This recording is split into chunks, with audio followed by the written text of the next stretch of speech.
सभी दर्शकों को मेरा नमस्कार।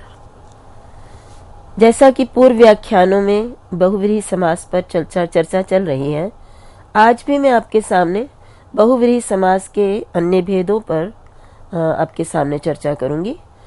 इससे पूर्व हमने समास विधायक सूत्र पर चर्चा की थी और उस सूत्र से निष्पन्न होने वाले प्रक्रियाओं के ऊपर चर्चा की थी।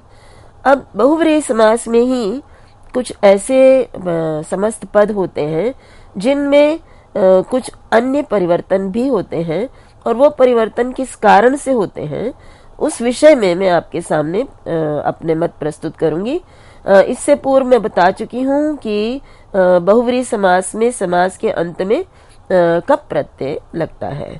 तो कप प्रत्यय से संबंधित सूत्र उरः प्रभृतिभ्यः कप मैंने आपके सामने प्रस्तुत किया था, और उसके बाद जो एक और सूत्र है जो कि बहुत महत्वपूर्ण है, क्योंकि ऐसे बहुत सारे समस्त पद हैं जो उरस आदि गण में नहीं भी आते हैं, तो उनमें समाप्त होने वाले बहुव्रीहि समास के अंत में भी प्रत्यय दिखाई देता है और कप प्रत्यय ही दिखाई देता है।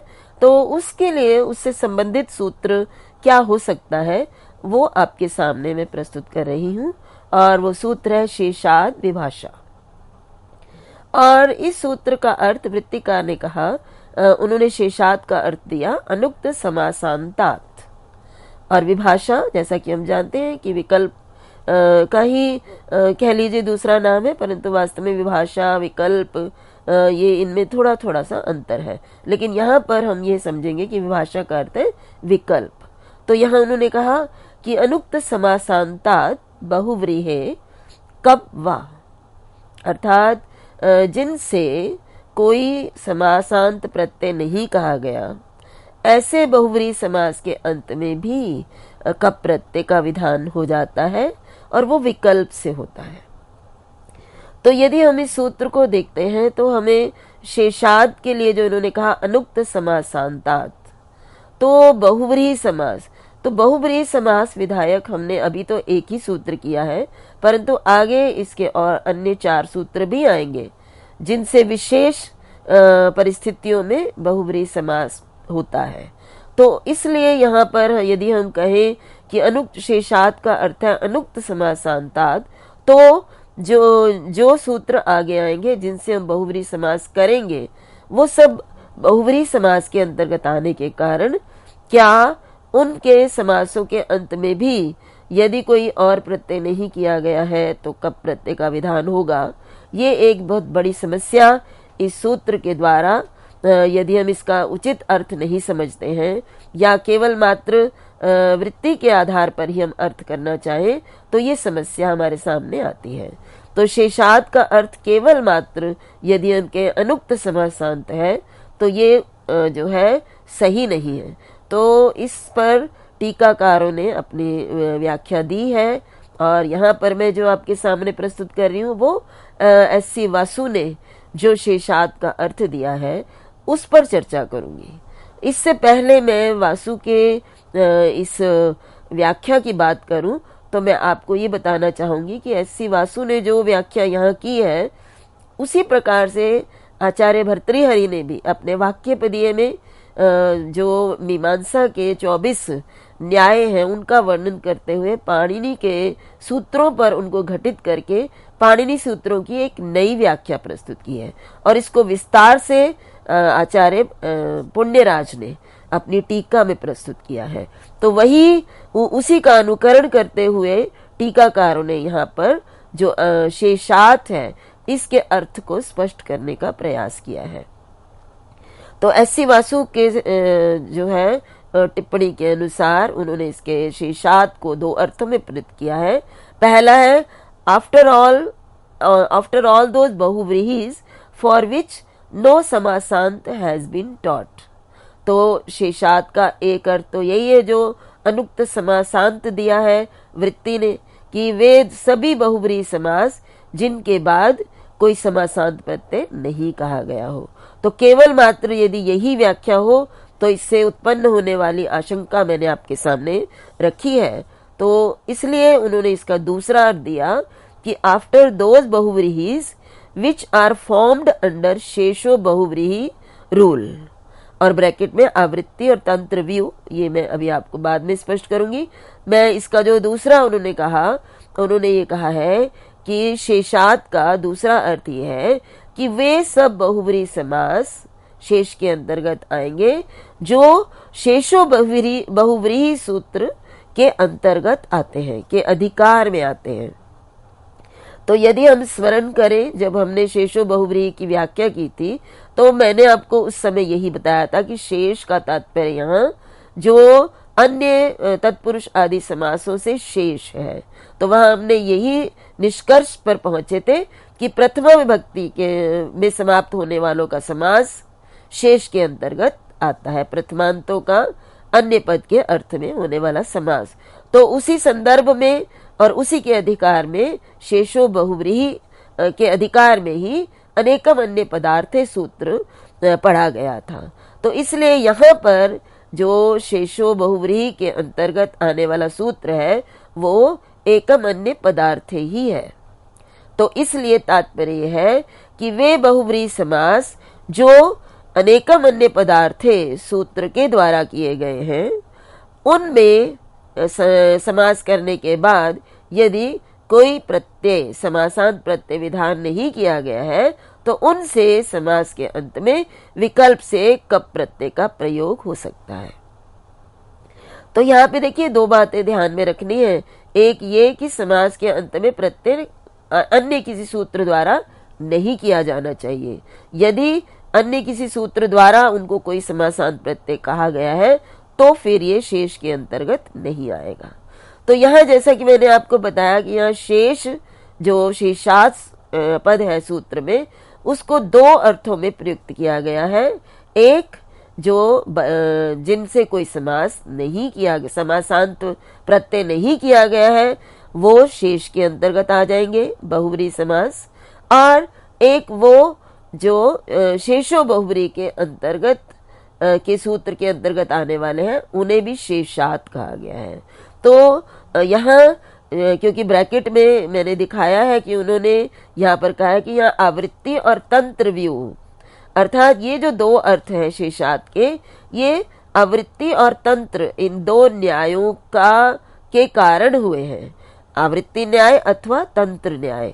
तो ये आवृत्ति और न्याय तंत्र न्याय मीमांसकों के 24 न्यायों में से हैं, जिनका पद का वर्णन करते हुए, पद पदार्थ का वर्णन करते हुए द्वितीय कांड में आचार्य भर्तृहरि ने विस्तार से इनको बताया है।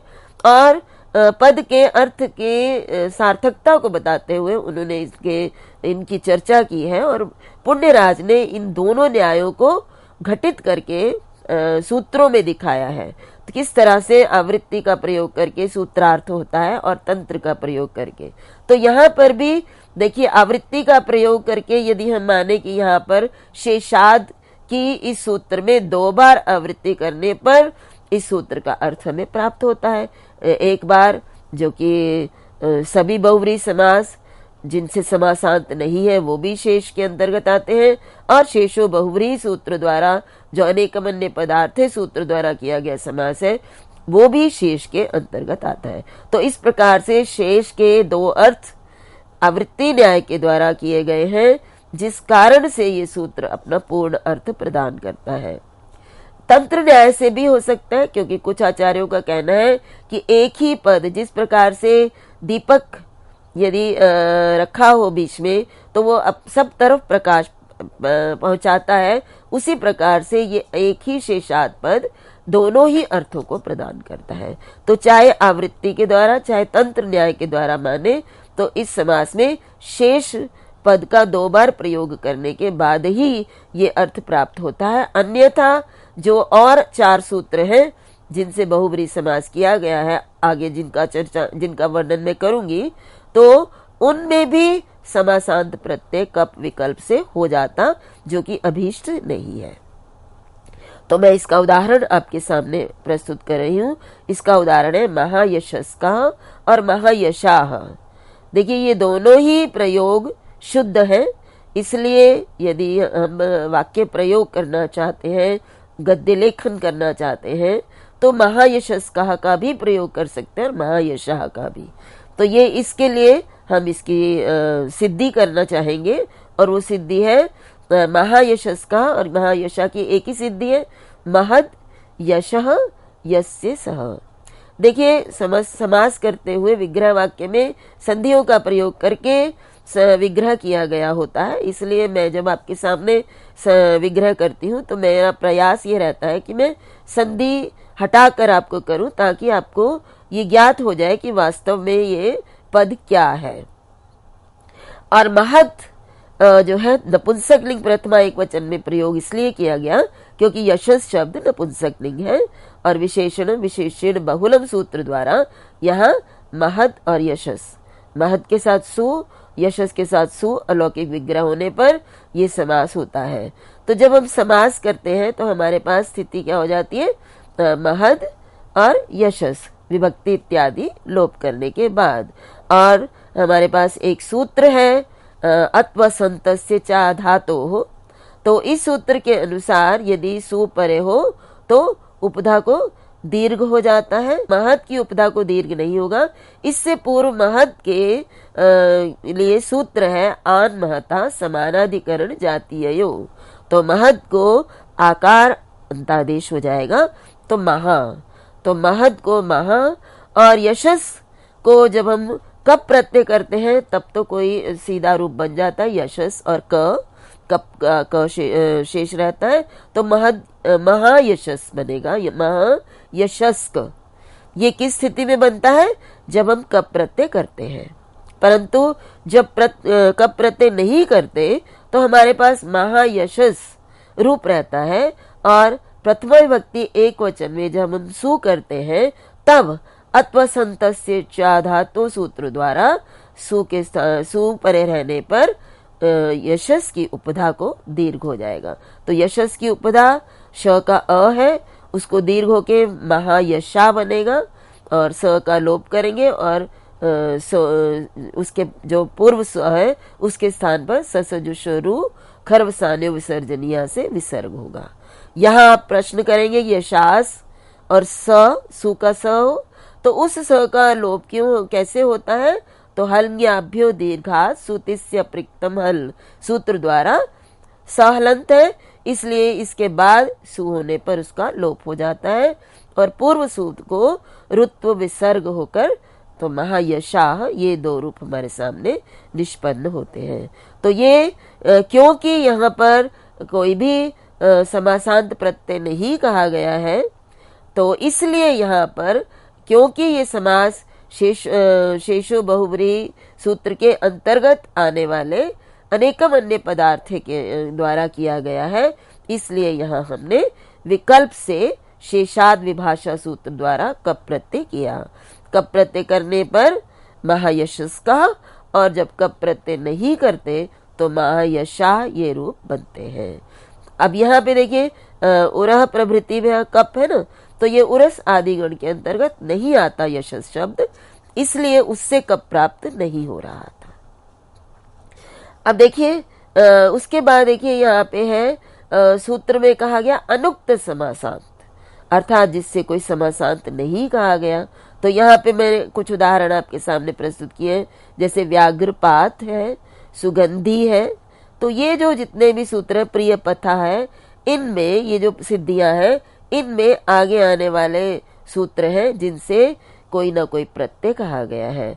यहाँ पर देखिए एक और आशंका हो सकती है कि व्याघ्रपाद में तो लोप हुआ है यहाँ पे, तो जो लोप होना भी समासांत के समान, समासांत प्रत्यय के समान ही होता है, क्योंकि जो है स्थानीवद होने के कारण उसमें लक्षण उसके प्राप्त होते हैं। तो इसलिए यहाँ पे व्याघ्रपात, सुगंधी और प्रिय पथा, यहाँ पर समासांत प्रत्यय किसी न किसी सूत्र द्वारा कहे गए हैं, इसलिए यहाँ पर कप प्रत्यय का विधान नहीं है। इसके बाद उप बहुवा, उत्तर पूर्वा, सपुत्रा, ये जो उदाहरण है ये आपके सामने, जो मैंने अभी आपको ये बताया था, जो शेष के दो अर्थ बताए थे, तो दूसरा जो शेष का अर्थ मैंने बताया था कि एक अनेकम अन्य पदार्थ के द्वारा यदि समास किया गया है और उसको कोई प्रत्यय नहीं कहा गया है तो वहीं पर समासांत कप प्रत्यय का विकल्प होगा। तो ये उप बहवः, उत्तर पूर्वा और सपुत्रः, ये तीनों समास ऐसे हैं जो आगे आने वाले जो समास करने वाले जो अन्य सूत्र हैं, एक संख्या व्यय सूत्र है, एक है दिक् नामान्य अंतराले से हुआ है, और एक जो है सपुत्रा भी जो है आगे आगे सूत्र आएगा उससे हुआ है। तो अनेकम अन्य पदार्थ से अतिरिक्त सूत्रों द्वारा बहुव्रीहि समास किया गया है इन तीनों में, इसलिए इन तीनों में हमने कप प्रत्यय नहीं करना है। इनकी सिद्धियां यथास्थान आपके सामने प्रस्तुत की जाएंगी। अब अगला सूत्र है न संज्ञायाम। ये भी शेषाद विभाषा सूत्र के अपवाद के रूप में है। शेषाद इति प्राप्ता कप न स्यात्। तो जैसे शेषाद विभाषा सूत्र द्वारा विकल्प से जिन परिस्थितियों में कप प्रत्यय का विधान किया गया था, उन्हीं परिस्थितियों में यदि संज्ञा अर्थ में वो समास हुआ है, अन्य पदार्थ में तो होगा ही, लेकिन अन्य पदार्थ यदि संज्ञा हो, किसी का नाम हो, तो वहां पर कप प्रत्यय नहीं होगा, भले ही वो शेषो बहुव्रीहि और अनेकम अन्य पदार्थ सूत्र द्वारा ही क्यों ना प्राप्त हुआ हो। जैसे विश्व देवा, तो यहाँ विश्व देव नाम है, नाम होने के कारण यहाँ पे विश्वे देवा अस्य, तो बहुव्रीहि समास है, अनेकम अन्य पदार्थ से भी हुआ है, परंतु जो अर्थ है इसका संज्ञा है, इसलिए यहाँ पे विश्वदेव समास करने के बाद हुआ। इससे कप प्रत्यय होके विश्वदेवक रूप नहीं बनेगा, तो केवल मात्र एक ही रूप बनेगा। तो यहाँ पर देखिए, जब भी हम समास करते हैं तो समास में कप प्रत्यय का विधान कहाँ किया गया है, कहाँ नहीं किया गया है, क्यों किया गया है, क्यों नहीं किया गया है, ये समस्त बातें हमें ज्ञात होनी चाहिए, तभी हम किसी भी रूप की सिद्धि कर सकते हैं और उसको पहचान सकते हैं। अब अगला समासांत प्रत्यय आपके सामने है और वो है ऋक् पूरब्धु पथाम आनक्षे। अब ये सूत्र इसके वृत्ति में जब मैं बताऊंगी तो उसमें देखिए जो सूत्र के अंदर प्रयुक्त संयुक्त पद हैं उनको जब हम अलग करते हैं, क्योंकि संधि करने के बाद सूत्र बनाया गया है, तो रिच और उसके बाद पुर, फिर है अप, फिर है धुर, ये है इनमें जो मूल शब्द है। रिच शब्द है, संधि करके रिक बना है, पुर शब्द है और इसको भी प्रथमा एक वचन में पूह बनता है, फिर उसके बाद अप है, विसर्ग को र होकर रप बन गया। ये संधि के समस्त नियम इस पे जो है लागू होते हैं। उसके बाद धू है तो धुर शब्द है, प्रथमा एक वचन में है, और पथाम ये पूरा एक पद है, ऋक् पूरब्धु पथाम, तो यहाँ षष्ठी भक्ति बहुवचन में समाप्त हुआ, तो पथिन शब्द से षष्ठी लगी है। तो इसलिए जब हम इस सूत्र के पदों को पृथक करेंगे तो इसमें कौन कौन से पद है, रिच शब्द, पुर शब्द, अप, धुर और पथिन। इति एवं अंतानाम, तो ये जो गिनाए गए हैं, इति का मतलब है जो पूर्व में जो 5 शब्द गिनाए गए हैं, इनमें अंतानाम में समाप्त होने वाले समासानाम, समासों के अंत में अप्रत्ययो भवति, अप्रत्यय हो जाता है। और न समासांतो मैंने आपको बताया समास के अंत में अप्रत्यय लगता है। और आगे देखिए इस सूत्र में आनक्षे है, पथाम आनक्षे, तो आनक्षे का जब हम विग्रह करेंगे तो ये होगा अनक्षे, अनक्षे, अ और अ को जब दीर्घ संधि होती है तो आ हो जाता है, तो आनक्षे ये भी एक समास है और ये नए समास है, नए तत्पुरुष। और अ को जब अलग करते हैं और अनक्ष को जब हम समास करते हैं तो अनक्ष ना अक्ष इति अनक्ष, क्योंकि जब हम आ होता है परे अच होता है तो नुट आगम करते हैं नए समास में, तो तब आ में न, नुट का न और अनक्ष रूप बनता है। ये नए समास के अंतर्गत हमने किया भी है। तो अनक्ष और सप्तमी विभक्ति एक वचन, तो आ अनक्षे, तो यहाँ पे हो गया न, आ का अर्थ है न, न अनक्षे। तो यहाँ पे कहा कि आ को अलग किया है, यहाँ पे आ प्रत्यय का है। देखिए एक बार पुनः देखेंगे। अनक्षे का अर्थ है आरक्षे, आ और अनक्षे। तो आ मीन्स प्रत्यय और अनक्षे मीन्स न अक्षय। तो अप्रत्यय इसके इसी के अंतर्गत है। तो अप्रत्यय होता है और अनक्षय मीन्स जब अक्ष परे हो तब नहीं होता। तो यहाँ पे देखिए अक्षय जो है ये सप्तमी भक्ति में है और अक्ष का संबंध यहाँ रिचपुर अप और पथिन के साथ नहीं है, केवल मात्र धुर के साथ है। ये भी बात हमें ध्यान से देखनी पड़ेगी, तभी हम इस सूत्र का अर्थ सही प्रकार से कर पाएंगे। तो यहाँ पे देखिए सूत्र का अर्थ करते हुए मैंने बताया कि ये इन पदों में समाप्त होने वाला बहुब्रीहि समास होना चाहिए, तब समास के अंत में अप्रत्यय होता है। लेकिन यदि धुर का संबंध अक्ष से होता है, अक्ष होता है जो पहिए के अंदर अक्ष होते हैं उनको अक्ष कहते हैं। तो अक्ष में लगने वाली जो धुर होती है, जैसे बैलगाड़ी खींचते हैं तो वो धुर लगाते हैं, तो उस संबंध में जब अर्थ होगा तब ये अप्रत्यय नहीं होगा। तो मैं आपको उदाहरण एक एक करके उदाहरण देती हूँ। यहाँ पर एक बात और भी ध्यान देने योग्य है कि ये जो सूत्र है ये केवल मात्र बहुब्रीहि समास के लिए नहीं है, ये सामान्य सूत्र है जो प्रत्येक समास में प्रयुक्त होता है। तो क्योंकि हम बहुब्रीहि समास पर चर्चा कर रहे हैं, इसलिए मैं आपको जो उदाहरण दूंगी वो बहुब्रीहि समास के संदर्भ में ही दूंगी।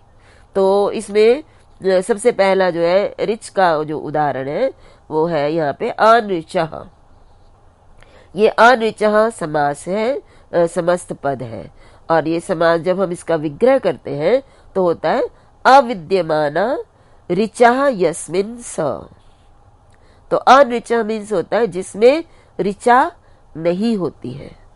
तो यहाँ पे अविद्यमाना ऋचः, तो यहाँ पे हमने अविद्यमान जस बहुवचन है, तो जस और रिच जस, तो ये हमारा इसका विग्रह होगा, अलौकिक विग्रह होगा। लौकिक विग्रह मैंने आपको बताया। तो हमने एक वार्तिक किया था जिससे समास हुआ था, और वार्तिक जो है वो उसी अनेकम अन्य पदार्थ के ही संदर्भ में वार्तिक था। तो इसलिए वो था नयो अस्त्यर्थानाम जो है समासो विभक्ति अलोपश्च। उसमें ये था कि समास होता है और उत्तर पद लोपश्च, नयो अस्त्यर्थानाम उत्तर पद लोपः च। तो यहाँ पे क्या होता है कि नए का अस्त्यर्थानाम, अस्त्य में विद्यमान अर्थ वाले पदों के साथ अन्य पद के अर्थ में समास होता है, और जो नए का उत्तर पद है उसका लोप हो जाता है। तो यहाँ पे देखिए जब मैंने आपके सामने ये विग्रह किया है तो उसमें विद्यमान अस्ति अर्थ है, और जब विग्रह किया अलौकिक भी तो उसमें विद्यमान है। तो जब मैं बहुब्रीहि समास करती हूँ इनका, तो विद्यमान जो उत्तर पद है इसका लोप हो जाएगा। तो हमारे पास क्या रह जाएगा अरिच। और अरिच अ यहाँ पे नए के अर्थ में प्रयुक्त हुआ है, नयो अस्त्यर्थानाम बताया, सूत्र वार्तिक में भी बताया।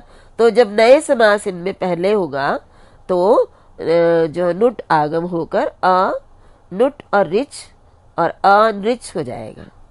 तो यहाँ पर नए जो है नए पूर्वक बहुब्रीहि समास हुआ है, और विद्यमान अर्थ वाले पद जो है उत्तर पद है जिसका लोप किया गया है। तो यहाँ पर हमारे पास स्थिति होगी अनरिच। तो अब यहाँ जो हमने कहा था रिक परे हो जिसके, उसमें जो समास समाप्त होता है उसमें समास के अंत में अप्रत्यय लगता है। तो यहाँ पर रिच में समाप्त हो रहा है, इसलिए समास के अंत में अप्रत्यय लगकर, और चकार जो हलंत था उसको अ में जब मिला देते हैं तो ये अकारांत शब्द बन जाएगा।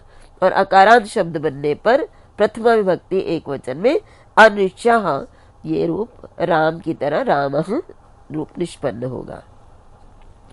अब जो है दूसरा जो है रिच, और उसके बाद पुर का उदाहरण नहीं है हमारे पास अभी मैं आपके सामने अप का उदाहरण दे रही हूँ। और अप का उदाहरण है विमलापम, और ये सरह के लिए प्रयुक्त हुआ है। तो विमला आपह यस्य यस्मिन तत् सरह। देखिए, जिसके लिए वो समस्त पद प्रयुक्त होता है उसी के अनुसार उसके विभक्ति वचन और लिंग होता है। तो अब ये पद यहाँ पर सरह के लिए प्रयुक्त हुआ है और सरस शब्द नपुंसकलिंग है और प्रथमा विभक्ति एक वचन में प्रयुक्त है, इसलिए तत् जो है इसी से ये हमें बोध होता है कि ये नपुंसकलिंग प्रथमा विभक्ति एक वचन का प्रयोग है और उसी के लिए ये प्रयुक्त हुआ है। तो यहाँ पे मैंने जैसे विग्रह किया आपके सामने, विमलाह आपह यस्य, तो विमला जो है विमल शब्द और जस, उसके बाद अप शब्द है और जस बहुवचन में प्रयोग है। तो विमल और अप हमारे पास रहता है और जब हम इन दोनों को संधि करके समस्त पद जब बनता है तो विमलाप बनता है। तो अब हमने कहा था कि अप में समाप्त होने वाला जो समास है उसके अंत में अप्रत्यय होता है, तो ये भी बहुव्रीहि समास है। देखिए, वो सूत्र केवल बहुव्रीहि के लिए नहीं, प्रत्येक समास के लिए है। तो ये बहुव्रीहि समास है, तो इससे भी अप्रत्यय हो जाएगा, अप्रत्यय होगा।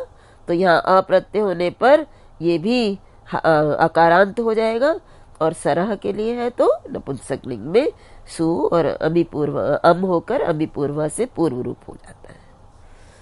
अब यहाँ पे देखिए अगला जो है वो हमारे सामने एक सूत्र है, वो भी अप के संदर्भ में है। तो अप जो है अप में समाप्त होने वाला जो समास है उसमें क्या और परिवर्तन भी होते हैं, तो इसलिए उसको भी जानना अनिवार्य है। तो ये सूत्र है द्वयंतर उपसर्गेभ्यो अप ईत। इसमें देखिए, इसमें कौन कौन से पद हैं, द्वय द्वि और अंतर, इनमें जब हम संधि करते हैं तो ई यकार में परिवर्तित हो जाता है तो द्वय बन जाता है।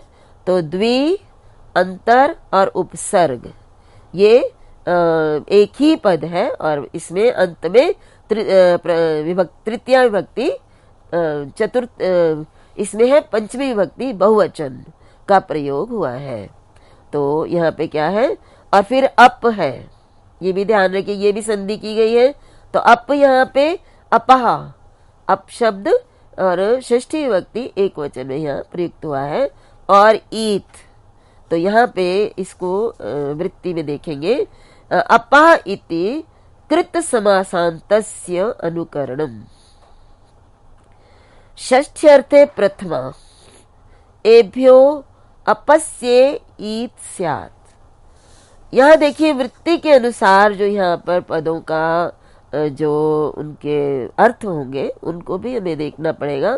ये द्वि अंतर उपसर्गेभ्य, ये तो मैंने आपको बताया कि यहाँ पंचमी विभक्ति बहुवचन का प्रयोग है।